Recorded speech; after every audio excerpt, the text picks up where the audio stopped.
വർഷം 2011. അന്ന് തിരുവനന്തപുരത്തിലെ ശ്രീ പത്മനാഭസ്വാമി ക്ഷേത്രത്തിലെ നിലവറകൾ കേന്ദ്ര സർക്കാരിന്റെ നിർദ്ദേശപ്രകാരം തുറക്കുകയാണ്. ഏതാനും നിമിഷങ്ങൾക്കകമാണ് ആ ക്ഷേത്രം ലോകത്തിലെ തന്നെ ഏറ്റവും സമ്പന്നമായ ക്ഷേത്രമായി മാറുന്നത്. എന്നാൽ അവരെ രണ്ടാമത്തെ നിലവറ അഥവാ ബി നിലവറ തുറക്കുവാൻ ക്ഷേത്രാധികാരികൾ സമ്മതിച്ചില്ല. കാരണം രാജകുടുംബം ആ നിലവറ തുറക്കരുത് എന്ന് പറഞ്ഞുകൊണ്ട് സുപ്രീം കോടതിയെ സമീപിക്കുകയാണ്.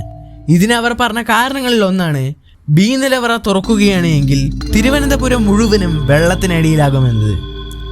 സോ ഇന്ന് റെസിപ്പിയുടെ നിങ്ങളെ കൊണ്ടുപോകുന്നത് രഹസ്യങ്ങൾ ഉറങ്ങുന്ന ആ ബി നിലവറയുടെ വാതിലിൻ്റെ അപ്പുറത്തേക്കാണ്. നമുക്ക് ഒട്ടും വൈകാതെ തന്നെ വീഡിയോയിലോട്ട് പോകാം.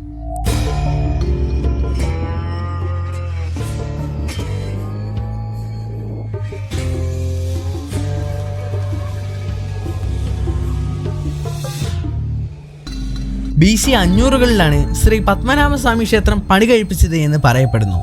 എന്നാൽ ഇന്ന് കാണുന്ന പോലെ ക്ഷേത്രം പുതുക്കി പണിഞ്ഞത് അനിഴം തിരുനാൾ മഹാരാജാവാണ്.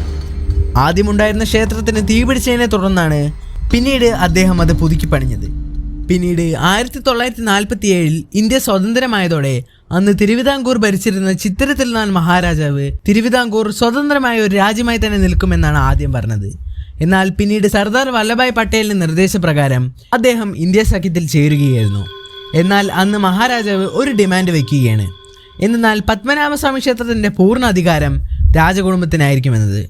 പിന്നീട് വർഷങ്ങൾക്ക് ശേഷം 2009-ൽ പത്മനാഭസ്വാമി ക്ഷേത്രത്തിൻ്റെ അവകാശത്തെ ചൊല്ലി തർക്കങ്ങൾ ഉണ്ടാവുകയും പിന്നീട് അത് ഹൈക്കോടതി കഴിഞ്ഞ് സുപ്രീം കോടതി വരെ എത്തുകയായിരുന്നു ചെയ്തത്.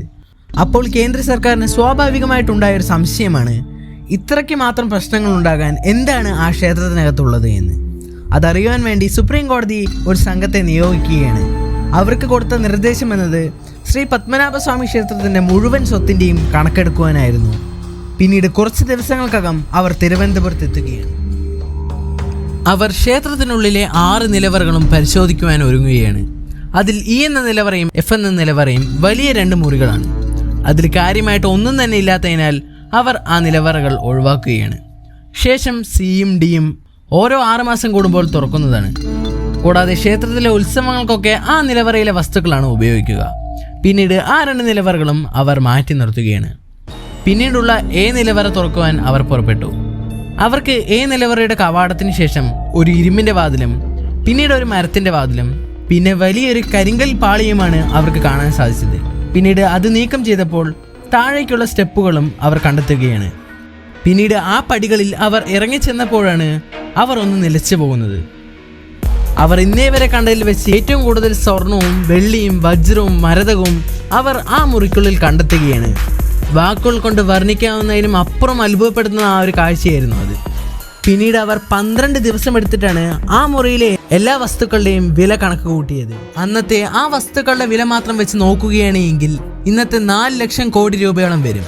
കൂടാതെ അതിൻ്റെ ആന്റിക് വാല്യൂ, അതായത് പുരാതന വാല്യൂ വെച്ച് നോക്കുമ്പോൾ ഇന്ന് അതിന് 50 ലക്ഷം കോടി രൂപ വില വരെ വരുമെന്നതാണ് മറ്റൊരു റിപ്പോർട്ട്. കൂടാതെ A നിലവറയുടെ കണക്കെടുപ്പിന് ശേഷം അവർ B നിലവറ തുറക്കുവാൻ പോകുമ്പോഴാണ് സുപ്രീം കോടതിയിൽ നിന്നും ആ വാതിൽ തുറക്കരുത് എന്ന് ഉള്ളടക്കം വരുന്ന സ്റ്റേ ഓർഡർ വരുന്നത്. രാജകുടുംബത്തിന്റെ നിർദ്ദേശപ്രകാരമായിരുന്നു സുപ്രീം കോടതി അത് തടഞ്ഞത്. ഇതിന് കാരണമായി അവർ മുന്നോട്ട് വെക്കുന്നത് അതിൽ നിന്നും ഒരു ചെറിയ കോയിൻ പോയാൽ കൂടി കോടികളുടെ നഷ്ടമായിരിക്കും രാജകുടുംബത്തിന് ഉണ്ടാവുക എന്നതാണ്. കൂടാതെ മറ്റൊരു കാരണമായി പറയുന്നത് B നിലവറ തുറന്നാൽ തിരുവനന്തപുരം മുഴുവനും വെള്ളത്തിനടിയിലാകുമെന്നതാണ്.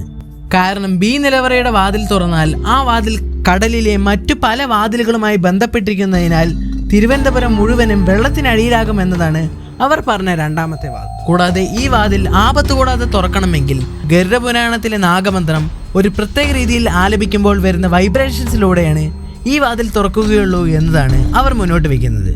ഇതിനു മുൻപ് അവസാനമായി B നിലവറ തുറന്നത് 1881-ലാണ്. രാജ്യത്ത് വരൾച്ചയോ മറ്റെന്തെങ്കിലും വരികയാണെങ്കിൽ B നിലവറയിലെ വസ്തുക്കൾ വിറ്റിട്ടാണ് രാജ്യത്തെ മുന്നോട്ട് കൊണ്ടുപോയിരുന്നത്. അന്ന് B നിലവറയിലെ വസ്തുക്കളുടെ വില വരുന്നത് ഏകദേശം 12,000 കോടി രൂപയാണ്. അതായത് ഇന്നത്തെ വിലയിൽ ഏകദേശം 800 ലക്ഷം കോടി രൂപയുടെ ശേഖരമാണ് ആ മുറിക്കുള്ളിലുള്ളത്. സോ ഇന്നത്തെ ചെറിയ വീഡിയോ നിങ്ങൾക്ക് എല്ലാവർക്കും ഇഷ്ടപ്പെട്ടു എന്ന് കരുതുന്നു. ഇഷ്ടപ്പെട്ടാൽ വീഡിയോ ലൈക്ക് ചെയ്ത് ചാനൽ സബ്സ്ക്രൈബ് ചെയ്യും.